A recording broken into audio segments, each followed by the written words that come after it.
होश में हो जाओ।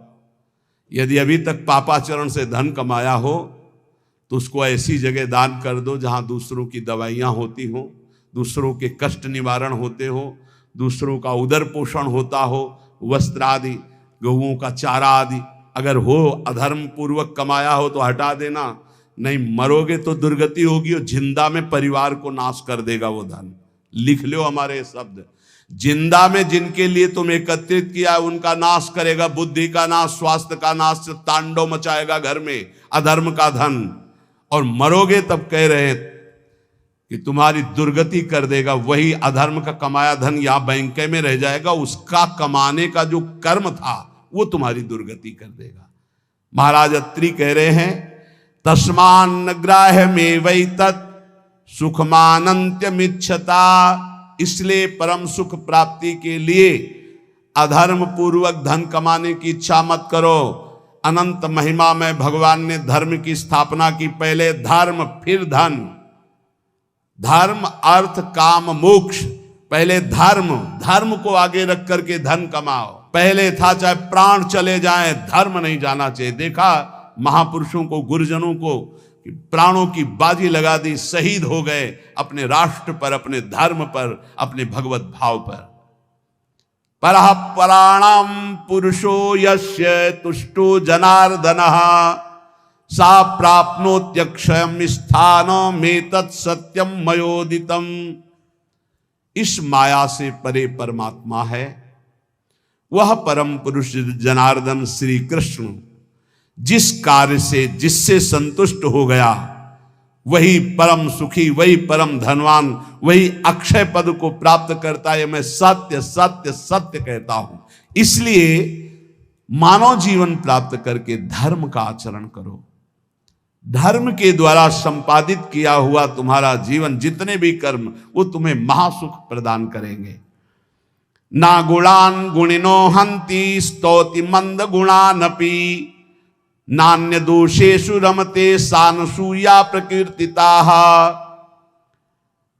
जब कभी किसी गुणी की तुम्हारे सामने प्रशंसा होने लगे तो खंडन मत करना, किसी के गुणों का खंडन मत करो। और जब किसी के दोषों की चर्चा होने लगे तो कान में अंगुली डाल के वहां से चले जाओ। जब किसी की महिमा गाई जा रही हो तो आनंदित होकर सुनो, भगवान की विभूति है जिसका वर्णन हो रहा है। लेकिन जब किसी की निंदा की जा रही हो तो कान में अंगुली डाल के उस सभा से निकल जाओ, क्योंकि सभा में जो जो बैठा होगा उसको सबको पाप लगेगा। द्रौपदी जी को निर्वस्त्र करने का आदेश दुर्योधन ने दिया, उठ के चले जाना चाहिए। भीष्म जी को, द्रोणाचार्य जी को, अश्वत्थामा जी को, इन बड़े बड़े महापुरुषों को नहीं गए ना, नहीं रोका ना। कुछ भी हो, अगर भीष्म जी खड़े हो जाते तो किसी की ताकत थी बोले, परिणाम क्या हुआ? भगवान ने सबको मार के गिरवा दिया, सबको दंड भोगना पड़ा। जिस सभा में शास्त्र निंदा हो रही हो, संत निंदा हो रही, भगवत भक्त निंदा हो रही, धर्म की निंदा हो रही हो, आपकी सामर्थ्य है तो उसकी जबान बंद कर दो, नहीं तो कान में अंगुली डालो, उठ के चले जाओ। उत्तम बात यही, कान में अंगुली डालो, उठ के चले जाओ, क्योंकि सामर्थ्य की बात कानून विरुद्ध हो जाएगी। कुछ भी करना कानून के विरुद्ध होगा। परस्मिन बंधु वर्गे वा मित्रे द्वेषे रिपौ तथा आपन्ने रक्षितव्यम तु दयैषा परिकीर्तिताः। चाहे कोई पराया, चाहे कोई अपना हो, चाहे भाई हो, चाहे दुश्मन हो, यदि आप भक्त हैं तो आपका व्यवहार राग और वैर से रहित होना चाहिए। भाई के प्रति राग नहीं और दुश्मन के प्रति वैर नहीं। अगर भारी विपत्ति में भाई फंस जाए तो हम कैसे करेंगे? उसकी दुख निवृत्ति। ऐसे अगर दुश्मन भी फंस जाए तो हम उसकी दुख निवृत्ति का कार्य करेंगे। दुश्मन है, वो हमें गाली देता है, अपमानित करता है, हमारा बुरा चाहता है, लेकिन हम उसका मंगल चाहेंगे, बोले उसे भक्त कहते हैं। उसे कहते हैं वो राग द्वेष रहित भगवान का भक्त जो दयावान है। आन संशयम क्षमा सत्य महिंसा दान मार्जवम प्रीति प्रसादो माधुर्यम मार्दवम च यमादस। यम और नियम, ये जिसके जीवन में होते हैं वो बहुत दैवी संपदावान माना जाता है, भागवतिक माना जाता है। यम किसे कहते हैं?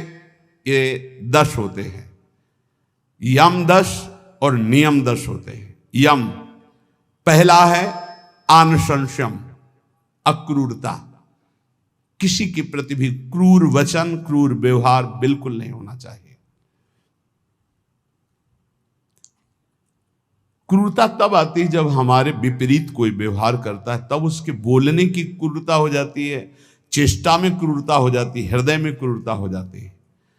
अचानक आक्रमण होता है, अगर संबोधन करके आवे कि तुम्हारी परीक्षा हो रही तो शायद साधक सावधान हो जाए, पर अचानक आक्रमण माया का होता है, वो संभल ही नहीं पाता कि मेरी परीक्षा हो रही, और वो क्रूर बोल देता है, क्रूर कर्म कर देता है, क्रूर चिंतन कर देता है। इसका मतलब यम कमजोर है, यम नियम में वो कमजोर है। पहला यम है अक्रूरता, न वाणी में क्रूरता हो, न शरीर में चेष्टाओं में क्रूरता हो, न मन में क्रूरता हो, अक्रूरता। दूसरा है क्षमा, सबसे बड़ा बल है क्षमा। कोई कितना भी कैसा भी व्यवहार करे, क्षमा बल से उसे जीत लेना चाहिए। तीसरा है सत्य, सत्य के समान कोई दान नहीं, कोई पवित्रता नहीं, कोई बड़ा अनुष्ठान नहीं। वाणी से सत्य बोलने का नियम बना ले। कलिकाल है, इतना झूठ का बोल बाला है, पूछो मत। झूठ है झूठ, औरों से तो और जाने तो गुरु जी से झूठ। कई बार कहा है कि एक घर तो छोड़ दो गुरुदेव का, कम से कम उनके सामने तो सत्य बोलो। एक क्षण में उनसे भी झूठ, और जबकि पता है कि उनको पता हो जाएगा, फिर भी झूठ बोल देना। अरे भाई, फांसी थोड़ी लग जाएगी, डांट लग जाएगी, गुस्सा हो जाएंगे, पर हम सत्य बोल देंगे तो हमारा अपराध क्षमा हो जाएगा। सत्य एक जगह तो नियम ले लो, तो सब जगह धीरे धीरे फिर भाव मानी संख्या से सवाल हल हो जाएगा। एक जगह सत्य बोलना शुरू कर दो। वाणी में सत्य बोलना, ये यम का नियम। अक्रूरता, क्षमा और सत्य। हमारा जब वाणी में सत्य होगा तो आचरण भी सद आचरण होंगे, फिर हमारा विचार भी सद विचार होगा, और संग भी सदसंग होगा। यम अगला सत्य के बाद अहिंसा, किसी की भी हिंसा न करना, न मन से, न वचन से, न कर्म से। सत्यम, अहिंसा और दान। सुधन धन्य प्रथम गति की दान। बस दान का तात्पर्य इतना ही समझ लो, अहंकार रहित त्वदीयम वस्तु गोविंदम तुभ्यमेव समर्पये। हे प्रभु, आपके द्वारा दी हुई वस्तु तो ये परिवार से थोड़ा, हमारे परिवार भर के लिए इतना प्रयोग हो गया, 10 रुपया बढ़े, बस ऐसा। ये हमने कहीं नहीं सुना। गरीब आदमी अगर एक बछिया दान करता है तो एक राजा 1 करोड़ गाय दान करे स्वर्णिम आभूषणों से अलंकृत करके, तो उस गरीब आदमी की बछिया के बराबर नहीं होगा। ध्यान रखना, जो गरीब होकर के दान करता है उसका विशेष महत्व होता है। उसकी 4 रोटी उसके पूरे जीवन के कमाई मेहनत से, और तुम 4 करोड़ ऐसे, तो उसकी रोटी के बराबर नहीं हो सकता है। इसलिए दान का विशेष महत्व धर्म द्वारा कमाया हो। जैसे एक बार हमने सत्संग में बताया था दान के विषय में, सेतुआ यज्ञ का, मुदगल ऋषि, वो कभी किसी से दान नहीं लेते थे, तो शीलोंच वृत्ति के द्वारा वो अपना उदर पोषण करते। सील कहते हैं जो किसान अपना खेतों से अन्न का अधिकार ले चुका है, अब वो ऐसे खेत, उनमें जो दाने बाली पड़ा है उसे बिन लेना। उंच कहते हैं जो बाजार में जहां अन्न की बाजार लगी वो उठ चुकी है, इसके बाद जो दाने गिरे उनको उठा लेना। तो वो ऐसे 2-4 किलो सब मिला करके होता होगा। उससे 12 महीना सतुआ बना लेते थे, और उसको थोड़ा थोड़ा 12 महीना, और उसी से तप करते थे। एक दिन वो सतुआ पिसा के रखे ही कि इतने में परीक्षार के लिए भगवान अतिथि रूप में आ, बहुत भूखा हूं, हे ऋषि, क्या हमारे उदर पोषण की व्यवस्था हो सकती है? तो उनका हाँ, भी तो साल भर के लिए सतुआ एकत्रित ही किया। वो परोसते गए, वो पाते गए, और पूरा साल भर के लिए जो एकत्रित किया था वो सब सतुआ पा गए।